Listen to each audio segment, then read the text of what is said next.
I love it. So, okay. Last question I have, I live in New Jersey, so we're still on COVID lockdown, Yeah. and we have a lot of parents that are, driving Uber, driving DoorDash because they lost their jobs.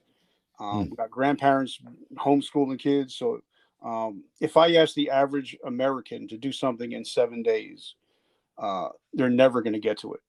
But if I ask somebody to take an actionable step in the next 24 hours, they're more likely to do it. So if there's somebody out there right now struggling with their business, what is something they can do in the next 24 hours to start to right the ship and start pulling ahead? Man, I think of so many possibilities. So I think I'm going to say two things. The first one is whatever the one thing is that's going to continue to propel you in the direction that you'd most like to go. And so maybe that's just looking at the people around you in your circles, like social media networks. Who are you connected with?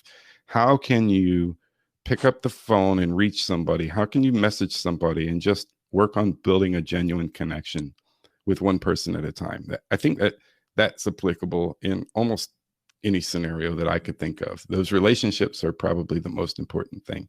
The second thing I would say is sometimes, and I have to credit Dan Miller for this, because I'm a facilitator for 48 Days to the Work and Life You Love workshops, and that's really just career workshops, helping people look at all the things they bring to the table slightly differently, and potentially identifying new ways to apply themselves, whether it's in finding work that brings more fulfillment to their lives and profitability, or creating that work.